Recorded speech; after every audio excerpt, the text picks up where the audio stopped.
Breakers have a brand new GM. Year 2 marketing is kicking off, and we're jumping into the speculation zone up next on episode 39 of the USFL podcast. 1, 2, 3.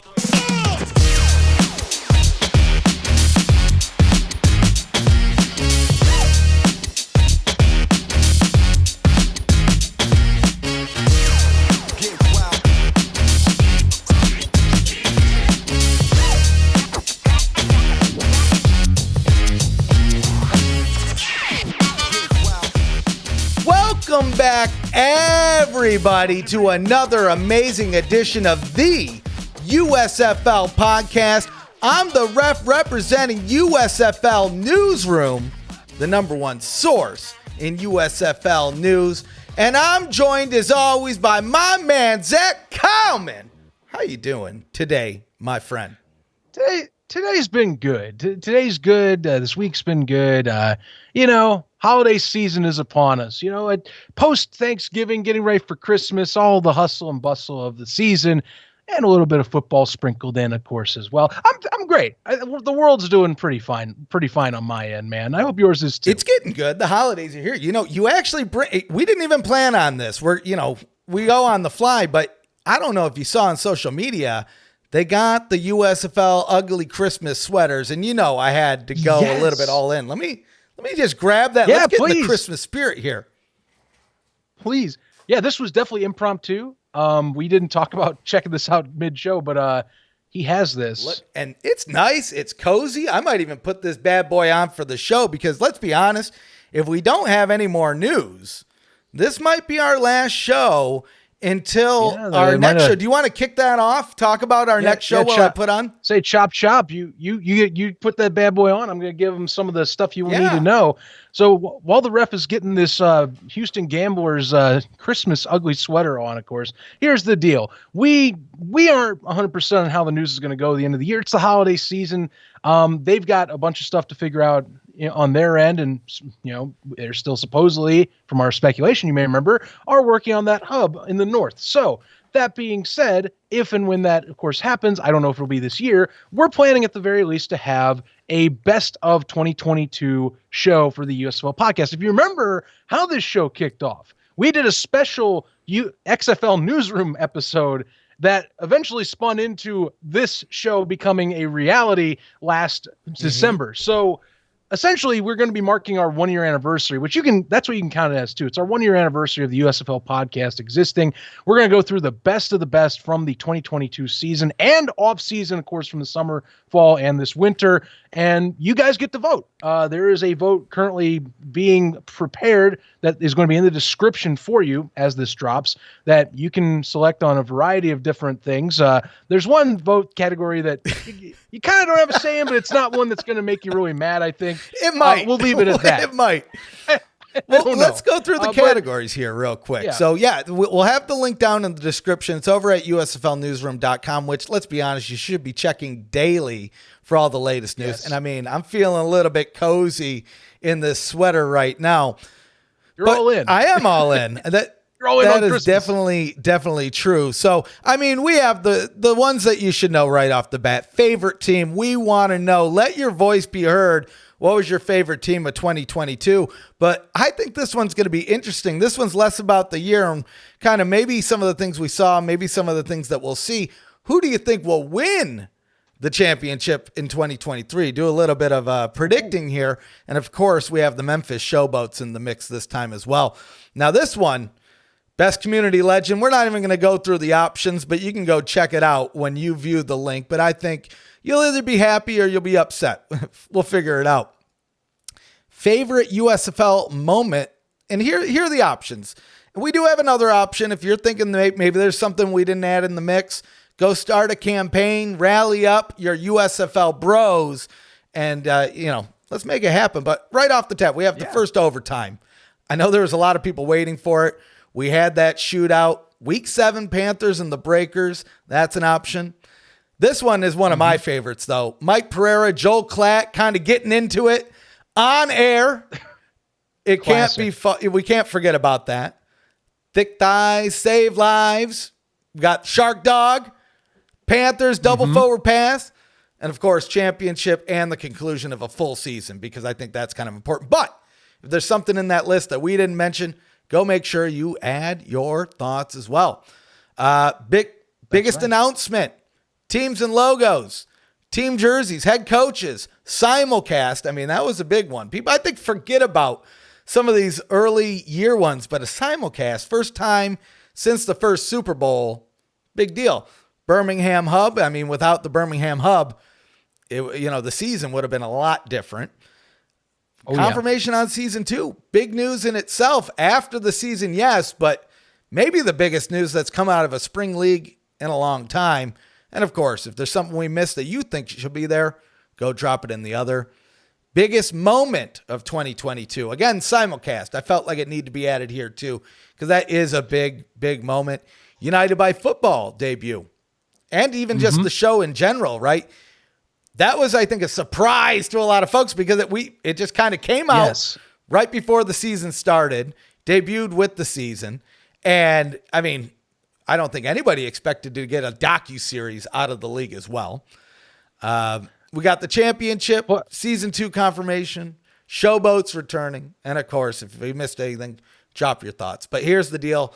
Go now. Go vote, because December 30th, we're revealing here on the USFL podcast. It might be, Zach, it might be episode 40. If there's no news between now and then, sorry guys, it's the holidays. We're going to relax. We got, I got hot cocoa to drink. I got work to do, unfortunately, too. I got gifts to buy. Yeah, man. Still. Oh my God. My bank account is yelling at me right now. I'll be honest with you. Yeah. Gifts to buy for sure. Hopefully we're done here soon. But either way, it's going to be a good year. And yeah, it's whether by intention or not, hey, kind of ending the year where we started this whole thing off, because we had the best of spring football 2021. Now we have the best of USFL 2022. We got a rockin' show. We met so many cool people this year too. I mean, the USFL Network guys, we met Ducky in real life. Cheese Soda Jake, who I think he needs I need another shout out to him, because spring stock, summer stock logos, that dude hooked it up, right? That dude. And I mean, we'll have more news about spring stock here in the near future, but let's get into the news. I mean, we talked about this before. We always spend the beginning talking about some nonsense, but hopefully it's not nonsense. Hopefully you go vote. Hopefully you let us know. And hey, you know what? If there's something we missed, go vote and let us know down in the comments, or even let us know your favorite moments, whatever it might be, of the show or the season. Break it on down, folks. Bring on down. News, Zachy boy. Ooh, those Breakers fans are probably feeling happy now. Part 2 of the equation got answered this week. That was what was needed. I mean, the whole front office, everything's set. Well, and we're starting to see a couple pickups coming. And, yeah. Anyway, we're over 100 players signed in free agency. That's one big thing. But that's not the news we're talking about here. But a key part of it for the Breakers, they got a new GM. It's Ryan Jones. I think it's a perfect fit. I mean, you look at this dude's resume. We're seeing a couple things, right? Years of scouting. When you look at what these GMs are doing in the USFL, boom, sign him up. But he's got, we saw this before, a working relationship with, a previous working relationship with Coach Flip. I got to know your thoughts, Zach. You always got the tidbits, the nuggets, the fun pieces. So I had to get those out there.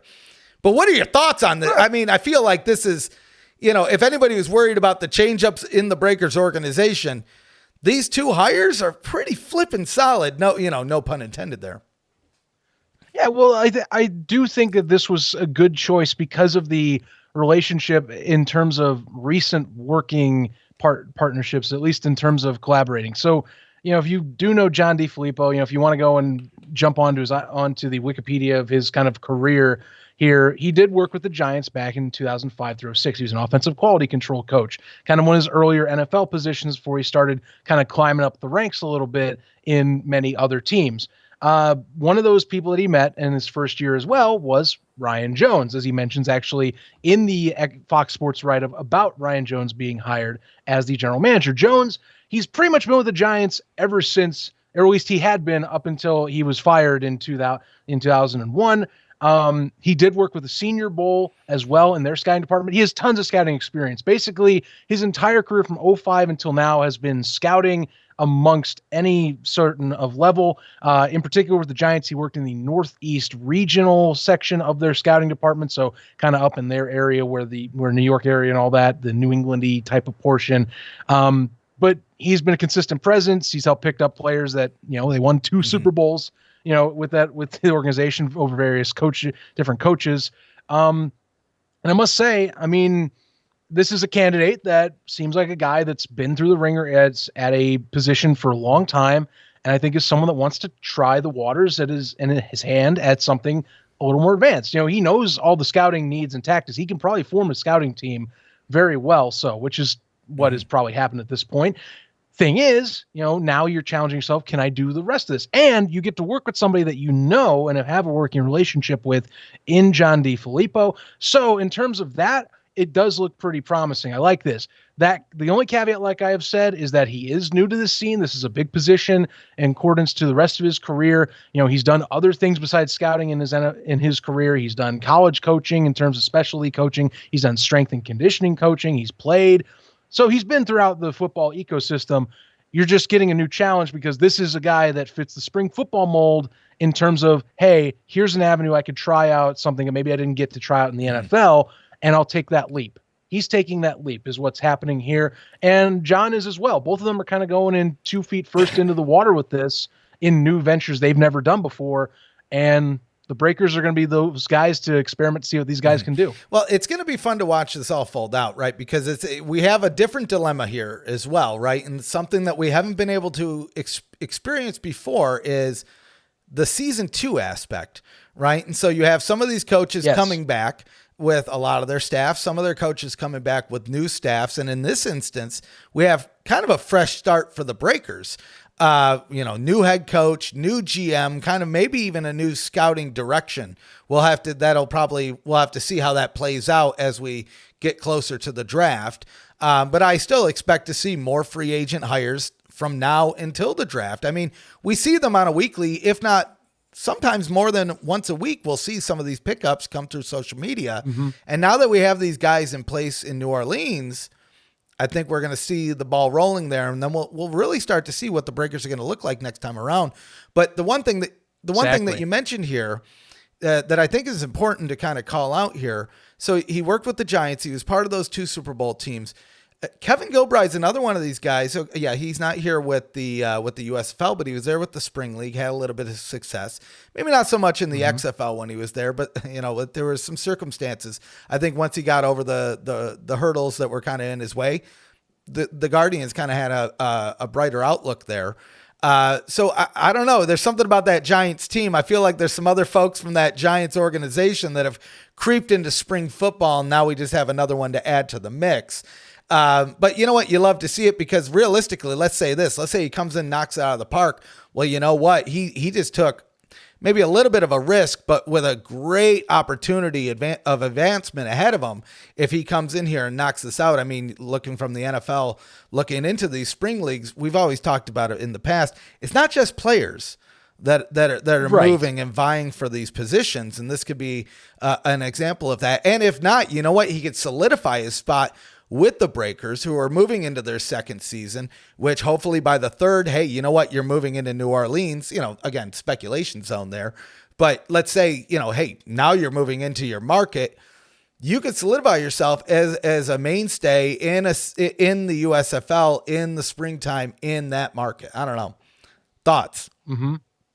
Well, yeah, that's kind of how that's, I think, a good synopsis. One thing that I will say to add on is you do knock out of the park that it's not always, it is springboarding for other things that can go to the NFL as we are getting accustomed to. We talk about the GM opportunities. Former player personnel director for the Maulers before Lonnie Young, he is now with the Steelers. Which is kind of ironic how Pittsburgh to Pittsburgh, but those movements happen. And the thing with spring football is the avenues open up to see other people in a more professional setting. a lot of people talk college and professional football. They're two different animals for many a reason. I think once you get up to this level and you're starting to get guys that, they are starting to play with the best of the best of the best, that's when you also see, I think, differences as well as how people manage teams as well. Remember, in terms of college, the coaches have a lot more say and do in terms of their roster structure, how they're building things out. They got scouts and everything like as well for their own teams, but they're more involved as more recruiting and saying, hey, here's the potential, bringing it in. This case with the USFL, the NFL, XFL, any professional league, you want the GM to act in that role. You need somebody that can, see that talent that's gone from that high school level to the college level, and that maybe has that chance to say, okay, he can keep up. He can be as much of a speed guy up for professional. He can get the strength built up. He can keep up with these guys, and you can find those little niche pieces of data as well as observation that allows you to find the best talent possible. And it's less more, say, like family oriented as the recruiting section, where you're kind of like, you're pitching your university size and maybe resources, to where now you're pitching like, hey, you fit this scheme really well. We can get you in. And, with the aspiring league section, we can get you maybe another level up or something that can help you get to that next level.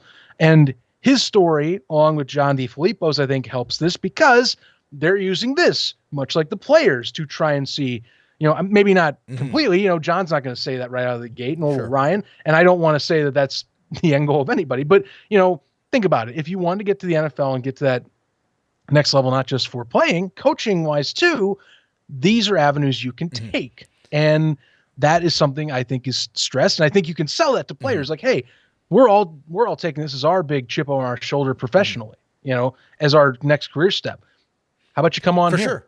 Take that chance. And honestly, we say it almost like it's a bad thing, but it's not a bad thing at all, because let's be honest, the USFL loves that kind of stuff. I mean, I assume they do, right? Because if anything, I would think so. It's much easier to recruit for that position going forward and say, well, the last guy moved up to the NFL. Oh, okay. So knowing that, you're not getting blocked, this isn't the 80s. This is the totally different kind of bag that they got going on here, where we are seeing that movement. And like you mentioned, it's already happened. Right. But, as in every great press release, we got some great quotes here.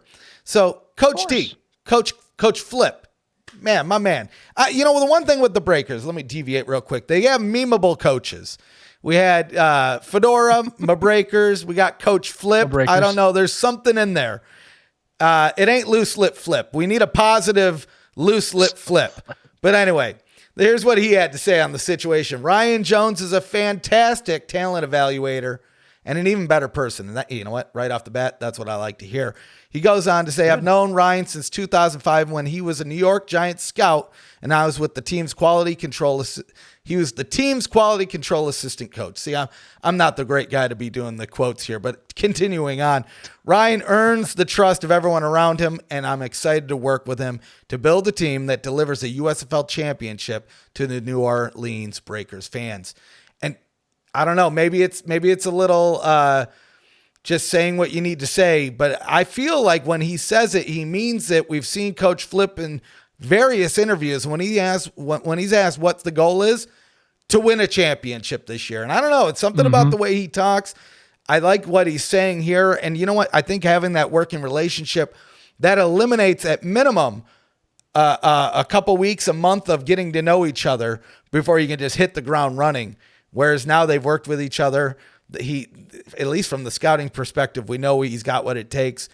I think they're going to hit the ground running. We're going to see some picks soon.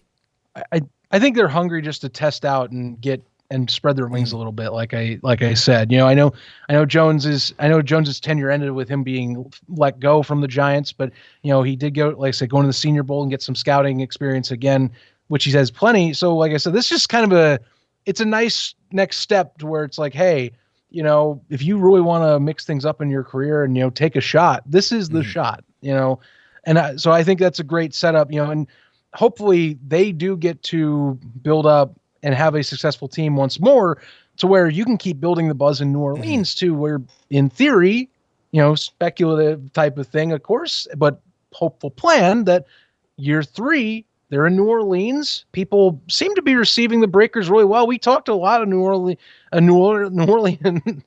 types that they definitely love at least they seem to be accepting this team very well. And local affiliates have been talking to John DeFilippo in several interviews so far. Shout out to WGNO and Ed Daniels over there and company for their talks, because I mean, you got to be able to build up something. It's a little harder with this. People talk about the city, kind of on the ground thing, but like I said, some cities are just, I think, are hungry and ready to get this to come up here. New Orleans definitely is one of them. It appears is ready. I think to so. go. It's weird. It's a weird thing. It's almost like Louisiana gets left out of the football mix. It's almost like people think of, okay, Texas, people love football, and Alabama, people love football, and Florida, they love football, but for some reason, Louisiana gets left out of the conversation. But they love football. Right. Louisiana, it's actually also one of the best states for college prospects. Some of it's one of every year it has some of the biggest draws for colleges to pull talent from, and has many stars that have come out in recent years from that state. So it's a great hotbed for football, college football in particular. It already is. And same for professional. New Orleans, I mean, the Saints, for crying out loud. What do you guys say? What do you have to say about the Who Dat Nation out there? Anyway, the Breakers were a good draw in the 80s as well, even with the Saints. Credit, they were bad, but this is with a state that already has a synonymous take on being a diehard football state. I wouldn't be shocked. It's kind of like in the shadow of Texas with how it embraces football at every 100%. Level. Those people like football there. I bet they would accept and are ready, it looks like, to get something going if they can soon enough. The Blue Wave. I think it'll be fun. I think it'll be perfect out there. I mean, the USFL show guys, I mean, let's not forget them. They're a blast. And they're from New Orleans, if you will. But, I think if they can get into that market next year, hopefully for the third season, who knows? Speculation's up. But if they can, I think it's going to work out in their favor. And if these guys can kind of build up a winning team here, whoo boy, I think people are going to show up to that. Because, again, rain's your biggest enemy, but you don't have to deal with necessarily the cold weather as much. At least same. It's similar to weather to Houston, I'd say. Maybe a little bit more rain. That's going to be your biggest enemy, but I'm sure there's plenty of places to choose from out there. Muggy summers. That's the other thing out in New Orleans. But you get things figured out and get through the end of the season. They tested in Birmingham last year. We saw it with the Heat, so they know. They know what they got to do, and eventually that will be a discussion to have. But I'm with you where I can't wait to see what that market does if and when they get down there. And to me it's more of a win. 100% right now. Yeah, I mean, the fact that we're in season 2 just gives me all the confidence that we're going to see a season 3, 4, 5, 6, whatever, at minimum 5. Right, that's what I'm feeling here, and. If that's the case, then I think we're at one point we're going to see all these teams in the markets. I mean, I don't want to put the cart in front of the horse here. So let's, one thing that's been happening recently, and it's a little bit earlier than we saw it last year, but around this time last year is when the USFL, or more realistically Fox, started airing USFL promos during NFL games. I think the first one was during their final Thursday night football broadcast of the season. It was either that week or the week prior, somewhere about. So near the end of the season. Well, now we're getting them, but we're getting a little bit of a mix here. So we saw, me, of course, go blue, baby. Go blue. Once my biggest enemy, now my biggest friend, John Harbaugh. Sign him up. You know what? This just proves he could have won this. So It's Jimmy Harbaugh. Oh, yeah, remember. That's right. There's a thing, Zach. I used to hate Jim Harbaugh, and so I purposely called him John Harbaugh because I just didn't like him. Because if you remember, there was that scuffle when he was the 49ers coach with, I can't even remember, the tiny Lions coach. What was his name? There would be, what is his name? He had an attitude problem, but I was really mad at Harbaugh because of our coach, because I'm a homer. And it doesn't even matter. We don't need to remember his name. He made horrible calls anyway. He doesn't deserve it. And then he went, I think he won a Super Bowl somewhere as an assistant. I can't remember. But anyway, Jim Harbaugh. But now he's my best friend. He's made the Wolverines good again. They got his big money contract. And he said, oh, yeah, you know what? I can make them good. You're right. I can. Not to discredit anybody on the field, because that team is pretty fucking The long solid. game. It was the long game out in Michigan. But anyway, so you know me. I'm watching the game. Ohio State, Michigan. Biggest game of the year when it comes to college football. Undisputed. I don't care what anybody has to say. USFL expert. You know who I'm talking about. Anyway, you know, I'm watching the game. And you know what? I was feeling pretty good. And you know what made me feel a little bit better? Boom. Right in the smack middle of that bad boy, USFL promo. Fast forward a week, Big Ten championship. Watching that game. You know what, Zach? I'm feeling pretty good. Woo! I'm feeling pretty good, especially because we won. I felt pretty good after. But I felt even better when I saw yet another USFL promo. And it's not just college football. I mean, these are some of the biggest games in college football. I assume it was aired in other college football games that Fox was broadcasting. But of course, we're getting it through the big boys as well, through the NFL. We're getting those. And again, this isn't USFL promos. This is USFL Year 2 promos. Year 2, baby. You know what? And I kind of like going at it. It's not season 2. This is year 2. It's more than a season. We have made it to where so many others haven't. Now, did you notice anything interesting in these promos, Zach? I mean, I like the style of the promos.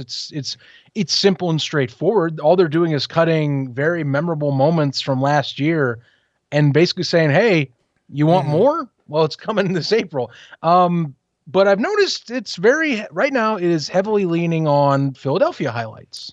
A lot of Stars highlights so far in these promos. I mean, credit, the Stars had arguably the most explosive offense in the league with both Brian Scott and or Case Cookus behind center. So that makes a lot of sense. But there's been a lot of Philly highlights so far that they've Which is interesting because, as you know, we know at minimum 2 hubs. We have Birmingham, we have Memphis.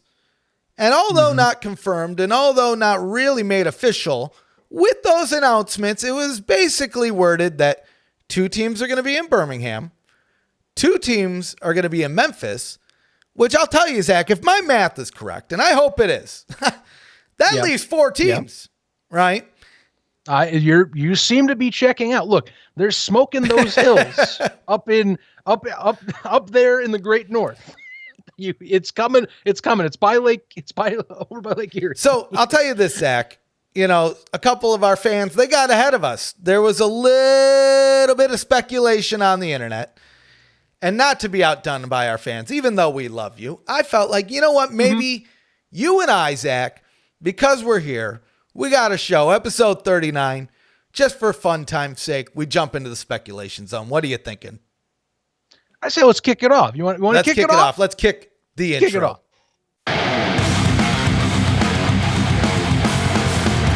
Welcome to probably my favorite segment of the show, the Flippin' Speculation Zone. So if there's something, if it's out there, it's being questioned, it's being speculated, we want to talk about it. This is kind of our little bubble, our safe bubble where we can talk about things. It's not official. We don't know if it's official. We don't really even want to know if it's official. We just want to kind of talk, have each other's opinions, get out there. And more importantly, we want your opinions too. Let us know your speculation down in the comments, right? We question it. So a lot of emphasis seemingly on the Philadelphia Stars in these new promos. You said it off the bat. They were one of the most explosive offenses last year. They went to the championship. And had it not been for the injury to Case Cookus, they may have won that championship. That's how close that game was. People forget. Yeah, the Stallions ran the gauntlet on the season almost, and they won the championship. But that game by no means was an easy get for them. They had to work for it. But now we're seeing a lot of Philly. We heard some speculation on Detroit. We're under the impression that they're leaving no stone unturned. Everything is an option. Maybe it's a Houston, maybe it's a New Orleans. We don't think so. We think it's going to be up north. We see them working. We talked about Rainier Stadium. Sorry, Jake. We've talked about Ford Field. Got that one right at least. Yep.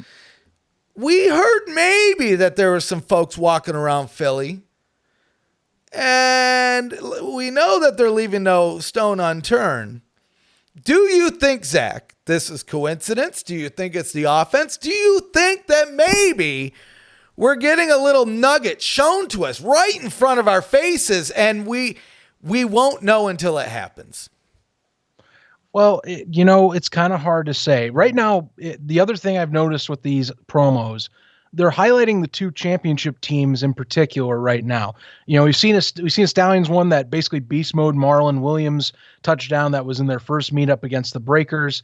That was that highly touted one in the community between two undefeated teams at that time. And so there's that, and then you see a bunch of Stars highlights, that deep pass to Bug Howard in that blowout against the Panthers, the beast and that beast mode or really shifty kind of run that you saw Holland have against the Maulers that helped set up the game winner late in the season against Pittsburgh. So there's that. You can say there's a coincidence in those. That being said, I want to reiterate a portion that we had in our last speculation zone when we were talking about Detroit. And the Detroit News, I think, kind of dropped this one in and was basically leaving that kind of ember for you to keep considering. This write-up, again, done by Tony Paul over at the Detroit News. He puts in the write-up about the Detroit hub that the USFL continues to explore options for at least one or possibly two hubs, Metro Detroit and Philadelphia. So it's not crazy to assume that maybe you also see this fan base and you go, okay, we'll keep testing that. Maybe while we're trying to discuss things, let's see how people react to seeing their team on promos on national television for Philadelphia. Another pro team getting highlighted very much so. One that was very much a, centerpiece in the league season last year and had a lot of good stories come out of it. I don't think that's crazy. And I do think that if you are the league and if you're NBC, you keep seeing if Philadelphia is realistic. Maybe this is a way to kind of gauge the interest. We talked about for the Memphis Showboats. One thing that we had understood that was the reason that the Bandits kind of got put to the side, team interest. What's in the best interest of the league growing right now? Tampa Bay still is a brand you keep, of course, but Memphis is a city that had a lot more fan engagement and that could go at the now. So if Philadelphia is showing interest really well, and you're saying, well, if this hub can get pulled off and, if we have enough talks and if we can just get that final dotted line signed, let's see if that helps with pushing the dotted line. Some things come down to appeal. I'll give you a little story, and I don't, it's an anecdote just to kind of show you the impact of one little thing. This is my own job, by the way, so I'll post this out. I work in TV. Sony executives watch television for my said TV company. Sony watched a episode of Seinfeld. It's a rerun. Seinfeld's everywhere, okay? They see a little crawl text thing from a station go across the screen over a commercial that's in their show. That little thing can cause one exec to call someone and almost cancel an entire contract. Think about that. For a national network of television stations, for a large media company. So, promos are important, not just for the public. They are important for the people behind the scenes that look at this stuff and go, maybe this is pretty cool. So there is, I think, some argument there. I will stick with that. Now, you can look at it surface level, but I think in terms of a speculative section, I think this is a great way to say, hey, imagine this being in Philadelphia. Right. And I think we brought this up before, but let's say, okay, Detroit gets a hub, Philly gets a hub. So now we have 4 hubs, which, I mean, going into the offseason, we talked about this on the show. I'm almost positive that I said, look, I'll be honest. I'll be happy if we get 2 hubs. I'll be ecstatic if we get more than 2. But I was kind of just accepting we were going to get 2 hubs. But now we're getting to that, oh, wow, this is a reality. And we even said maybe 3. But it looks like it could be 4 if things work out. And what looks better, an odd number or an even number? I don't know about you, but if I'm the league, I'd be pushing real damn hard to get that even 4, because you can run with 3, but I think you'll get that awkward kind of conversation like last year. And we're no sugarcoating that. Last year, some people were like, we're heavily and definitely we're on the, well, it's one city with 8 teams. This is really, imagine what it'll be. You'll have the similar deal with like Detroit if you do 3. Well, it's half of it. It's just a whole division with it. I bet you also want to avoid that too. And you can pump up more ticket sales. Again, NBC, it's their one knock they had at the end of the season that they said publicly. We like the TV product, but you got to get people in the stands to help improve that look because it was talked about that much. So they are making a push for that. Getting a 4th hub helps those chances. And the real nice part about Philly is it's not too far from Jersey, right? And so you can have either.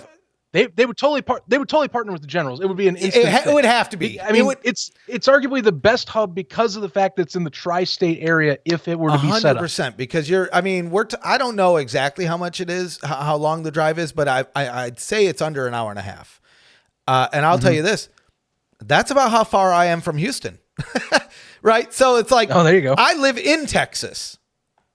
I live in Metro Houston. And it would take me the same distance to get to the game. So when I put it into that perspective, I'm like, and I would have to imagine when it comes to Giants games, Jets games, people are driving over an hour in instances. I've seen with the Texans, and the Texans are god awful.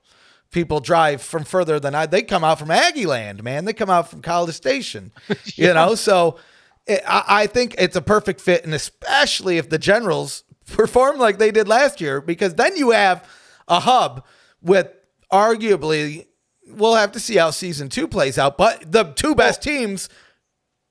Think about how that rivalry ended, the seeds of a rivalry. I know it's year 1. I can't go right away, and technically the Stars share rivalry with the Maulers if we're going by the league's designation. However, think about how that last season ended. We had back-to-back matchups between these 2 teams.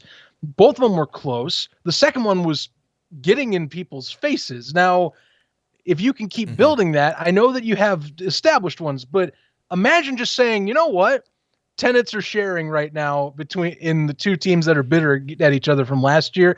Let's add that sprinkle of storyline into that. That would be so fun. And those games would probably draw the most of mixed crowds for the 2 matchups a year that you would get that year. You would get from Jersey fans coming over and being like, "Oh yeah, bring it on." Yeah, I could say something more egregious here because they would definitely Philly say fans and Jersey fans in one place. I mean, that is a recipe for some humor. I'll say that could be fun stuff in terms of just rivalry type of aesthetic. You have a chance to breed something natural there if you build it. There's so much that could be a win if you do Philadelphia, if you get it set up. I really think the league wants this to happen if they can. There's so many things that say we would want to. The thing is, can you? Time is still kind of somewhat on your side because you start on April. However, January is around the corner. So if you're going to do it, it's going to be within the next month and a half. You really need to nail that down and start kind of getting things on site ready. I think February is kind of like the very last resort type of like, we can do this or not threshold. But that's only in the extreme scenario that you're ready to flip the script and go with whatever you have. So we'll see. 4, I hope to God it's 4. I know. But I think that I think there's some smoke. Those promos, I think, like I said, don't underestimate promos with those teams being highlighted. It can help. It takes one local guy. Remember, think about this too. How does Memphis get started? Television. It was a watch on field. How do we get the showboats back? One phone call changed everything with that. All it takes is one guy watching. Yep. I'm just saying. Think about that. Man. Year 2, buddy. Year 2. We're wrapping things up. We're heading out to this. Can I say, by the way, this is something that's been a good, I think, positive for the league in terms of like the year 2 promos. And maybe it's just because most of us most football NFL guys, they expect these spring leagues to be dead. But you go on our Discord, on our newsroom one, and there's so many people that they'll follow the tweets going, holy crud, there's a second year for this. There's a realization that, hey, this didn't go anywhere. It's here again. All right. I see what's going on. And I've even seen a couple that are like, whoa, I didn't even know the USFL had a season 1. And so you're still even grabbing new fans in the mix as well. I mean, let's be honest here. we talked about the game and the Big Ten championship, but getting a promo during an NFL game ain't half bad. And I can't remember, Zach, who airs the Super Bowl this year? Oh, Fox. My goodness. Wow. Now, that's if they do a promo, it better be during the Super Bowl. Last year they didn't spend on a Super Bowl ad, but maybe it's because this year it's gonna be could be this has to be the year.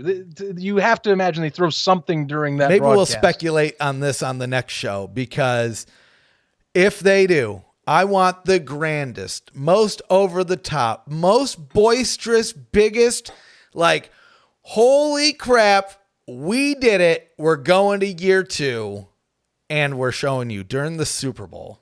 Like, they'll find a time. They put promos in those things. It's not always, like, it's not a bunch, but you got your next football product coming up. You can put it right in there. It's your broadcast to control. You have that time to yourself. We had one in the pregame on NBC last year, and they had it on the Chiron on the bottom, I believe. They did have that. It was a little logo. But I want right on the right. I want right a side. full bad boy. Just give it to us. Give it to us when everybody's watching the game. Go look at those analytics, and you know what? Jack's Lynx is going to have to give up the spot, and we're putting the USFL in the killer spot this year, bad boy. While we're on this, I guess, because you brought it up, your thoughts, and I'll put mine in too for 2 cents. Does NBC go any farther with their promotional efforts this year than compared to last, in your eyes? I don't know. At minimum, I think we'll see what they did last year. We'll just kind of have to see how that plays out. I think if we get to the 4 hubs, I think we have a better chance of it, right? But yeah, I don't know. That's hard to say, man. I'm curious. What are your thoughts on it? Do you think we'll see an extra kick out of I will say this. Sorry to say no answer and then give you an answer. They're definitely invested in the league, because we saw them part of the committee that picked Coach Flip, right? So they're like invested, which was part NBC, exactly. So it's not like they're really just buying something for their airtime. They're actively invested in this. So I don't know if they will or won't. It would seem like it would be in their best interest if they did. So I'll leave it at that. You would think, and this is why I asked this too, because some of those promos, well, they're Jack Collinsworth's voice in there.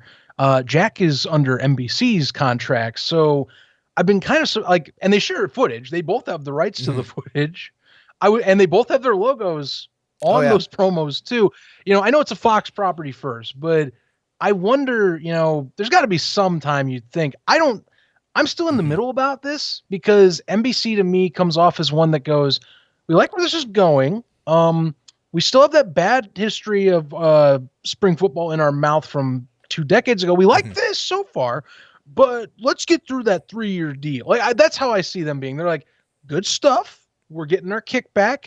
Let's go through our 3-year deal and see where we go. And I think if they get through the 3 years and they like it and they go, all right, we'll buy again. Now we'll really push it in. I almost, that's kind of how I'm getting it. Like, Fox is, they're appealing to audiences, but they're also like, see, NBC, look what we're doing. You're getting money. It's making you get viewership that you haven't had in this time frame of the year. And they're like, you're right. We'll keep playing this, but I like where you're going, man. Let's keep going so far. I wonder, and I don't know if this would make life easier or more difficult for the league. I don't know.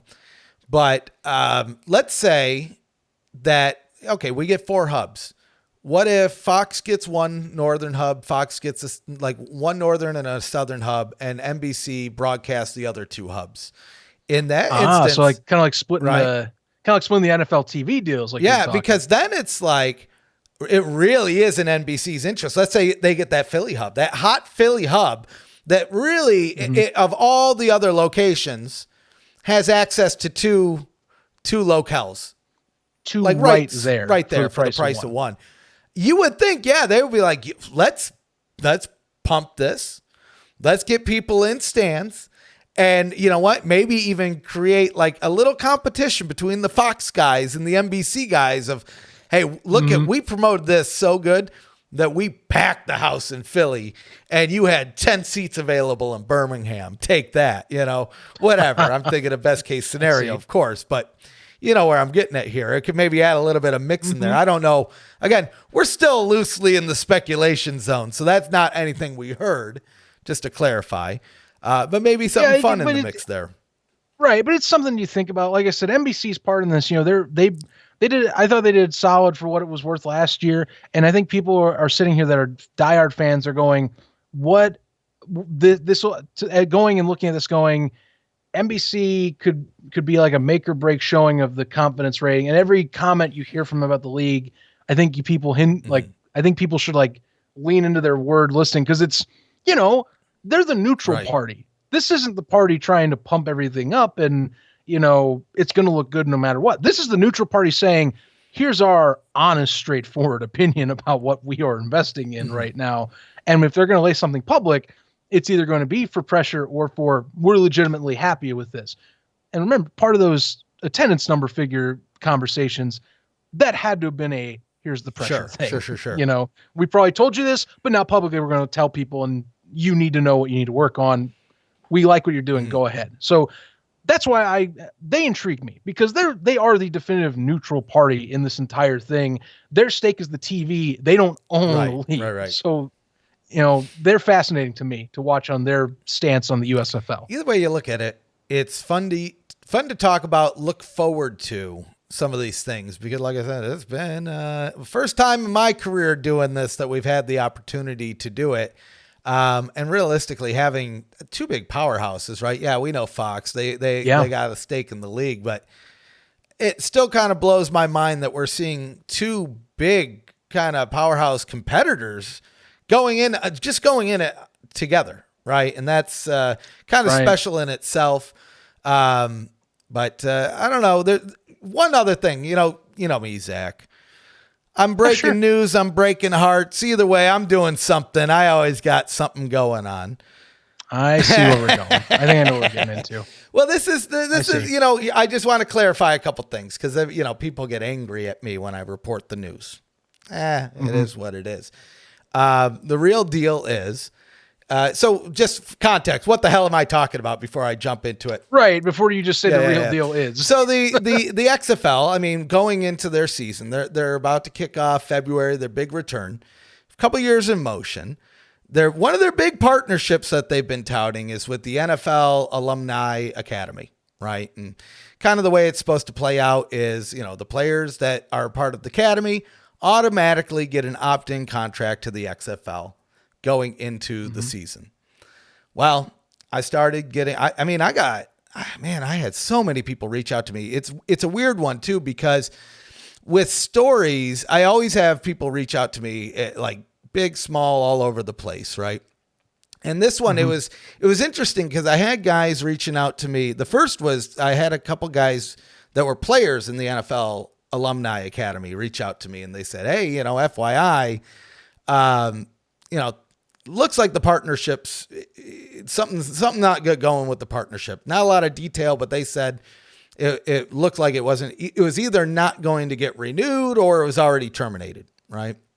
Then we saw, I think a lot of people called out the tweet from Donnie Woods, who had mentioned, hey, look, sounds like this deal's over. But again, not a lot of detail or context there. And so, you know me, I'm like a little Sherlock Holmes over here. I said, well, you know, smells like some embers, a little bit of smoke in the air. Let's see what I can find out. Maybe it's nothing. Maybe it's something.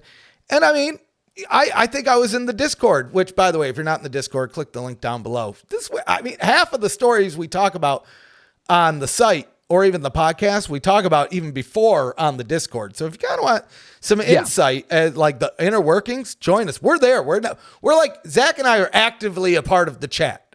So if you just want to hang out with us, we're there. I don't know if you want to, but we are. Oh yeah. But yeah, I started seeing the chatter in the chat, and I was looking into it, and I think I even put in the chat, oh, this is juicy.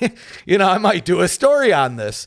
And then, since then I had a couple conversations. I reached out to a couple other people that are close to the NFL Alumni Academy, close to the XFL, whether working relationships or being players in, whatever it may be. And so the one thing that I was able to gain out of it, the one consistency that we had was it sounds like there's some type of payment structure going on between the NFL Alumni Academy and the XFL, meaning the XFL is giving the NFLAA money. And a lot of people said, well, why? Why are they giving them money? So here's the clarification, because this is new stuff that we've kind of learned since then. So it's not just the partnership, right? So think of the USFL's deal with Hub Football, right?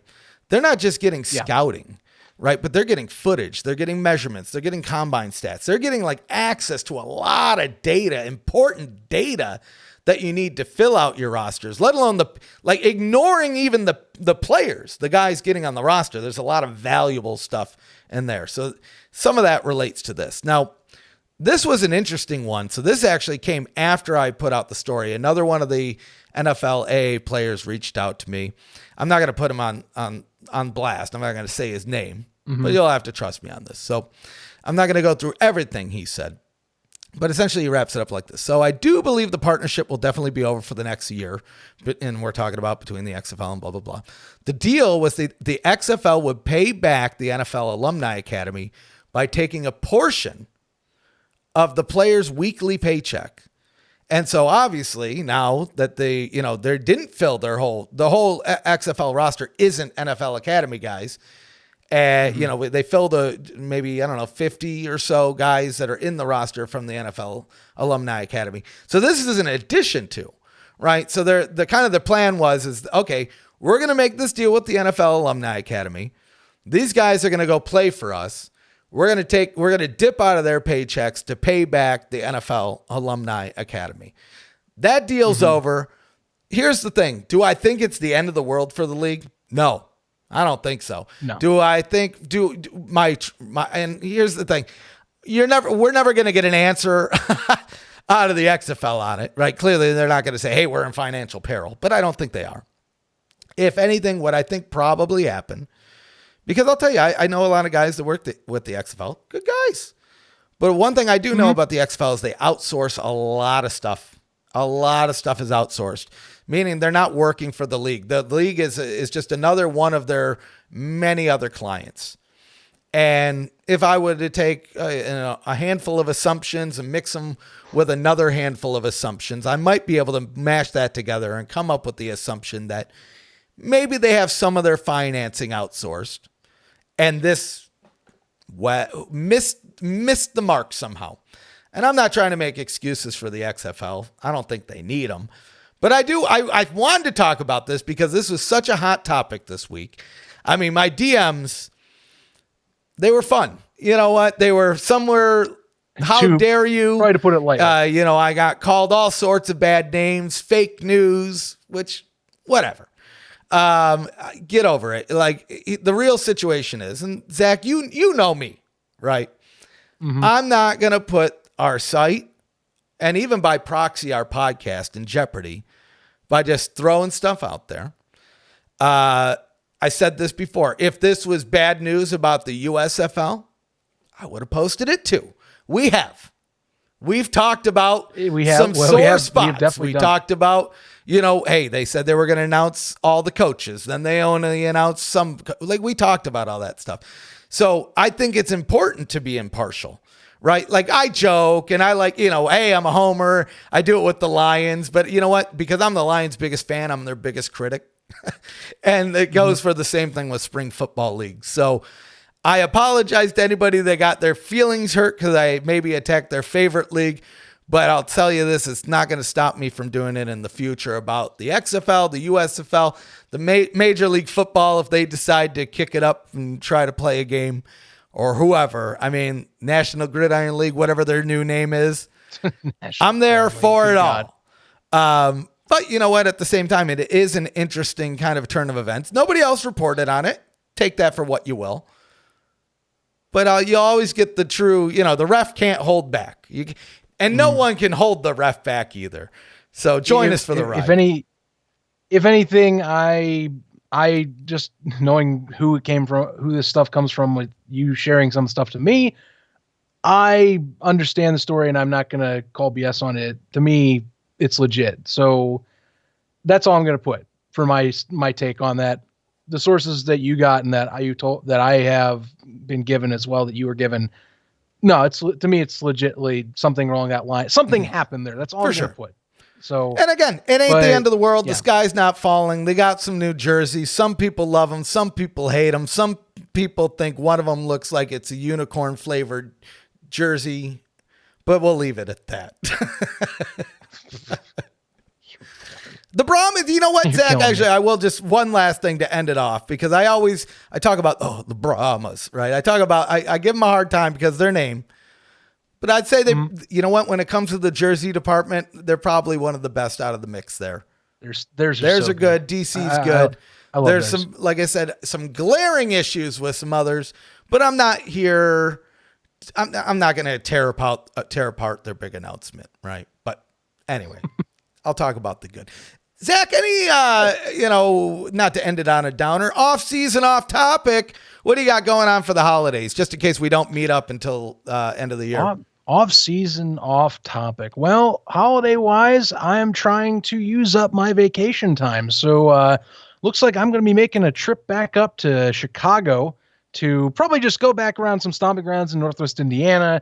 I'm probably going to do an actual few days where I'm more like an actual tourist, where I think I'm going to get myself a nice hotel somewhere in or around the city. And yeah, we're just going to have a good time. Winter up in Chi-Town. I know any locals there will probably knock my head senseless from even saying that, but because Chi-Town is very much a touristy thing, but nonetheless, it'll be nice to go up there. I love Chicago. It's my favorite city in the world.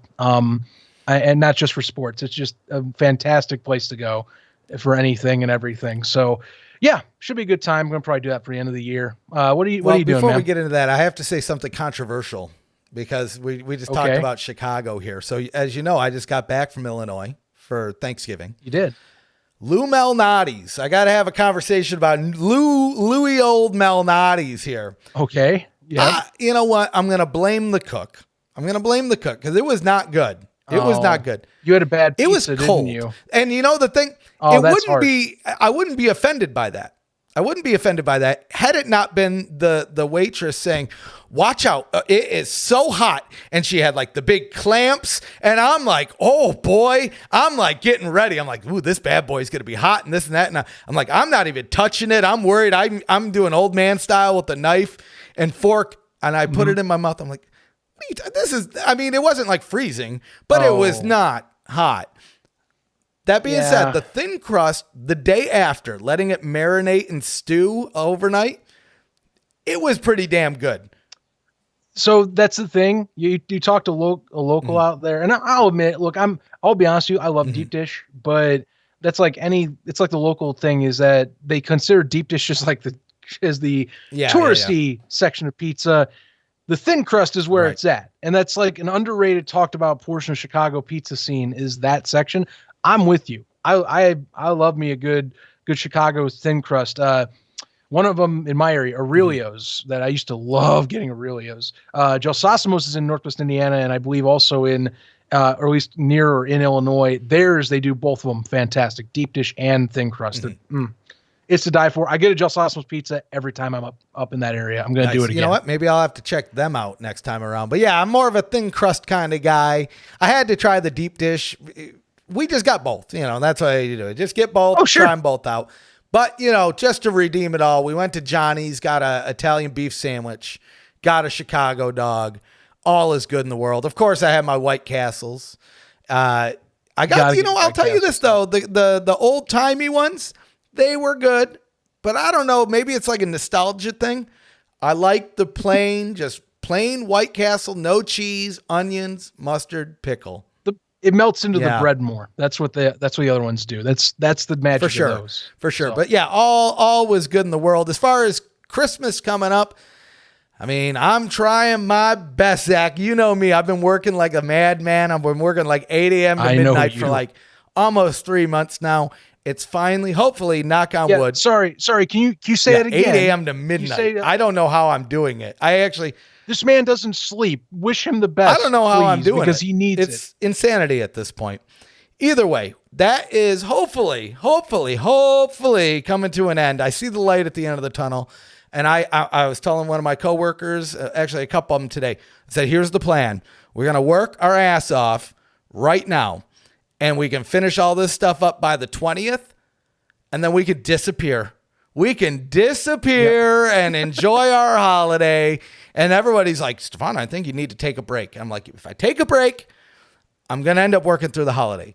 If I don't take a break and work like a madman now, there won't be any work to do. And then me, truly, robot Stefan, the ref, will actually be able to relax, because I don't think we're going to see a lot of news coming out for the rest of the year. Maybe we will. And if we do, we're going to have a show in between. But probably as it stands right now, we're probably going to do December 30th will probably be our next show, the best of 2022, where, again, make sure you click the link down below. But you know what? We're not going to leave you hanging. You've seen some of the clips. Zach, I know you're lining up a couple interviews, so we'll probably have a couple of those sprinkled in. We won't ruin the surprise, but probably at least 2, maybe 3, possibly more if you're lucky. I don't even know. Yeah. Gonna be some good ones that I'm ready. It's just couldn't get one recorded before this show, but that's okay. That means there's plenty in the pipeline for the rest of the year, or for when we get into whatever might be news ahead. So we'll find out. You know, but there's some good stuff. You'll want to for sure. And I mean, we threw some polls out on social media about spring stock.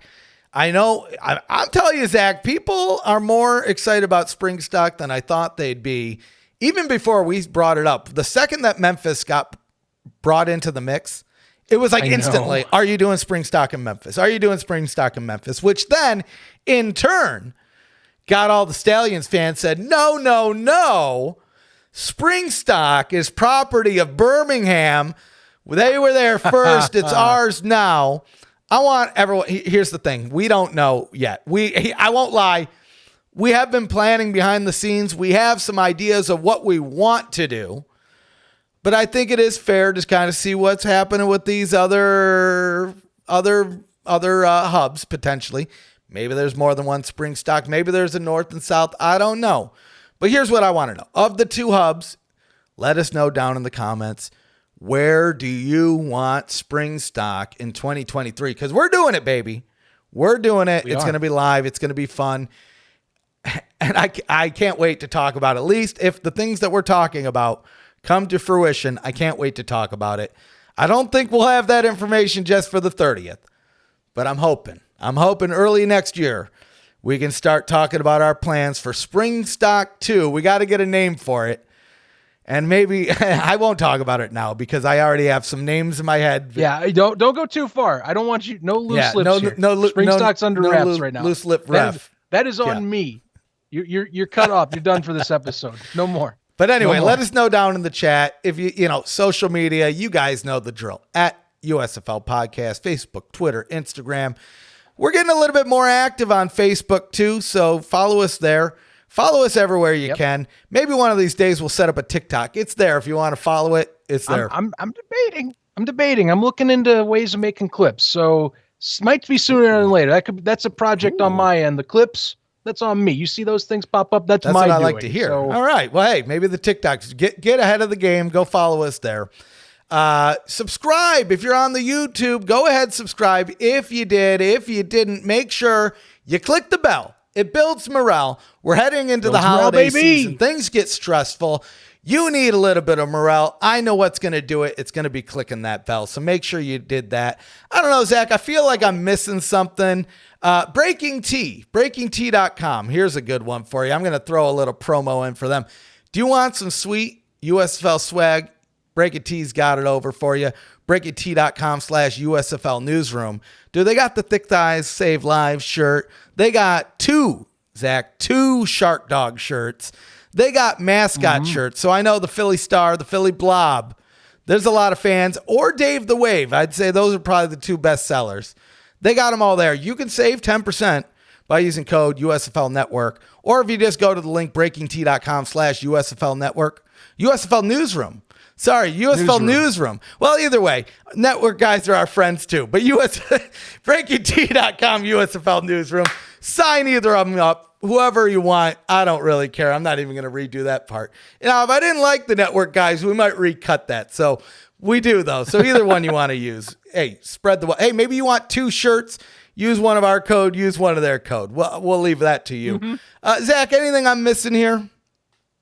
I think we got it good, man. I think we're good. I'm looking forward to our end of the year wrap up. At least that's what I think's next. So, guys, go in, vote. Tell us what you think. Because it's gonna be a live fun time on YouTube here coming up. So sign you guys up.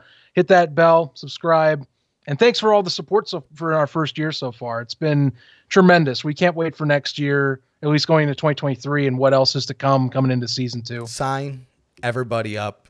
Take it easy, guys. Enjoy your holidays if we're not here until after Christmas.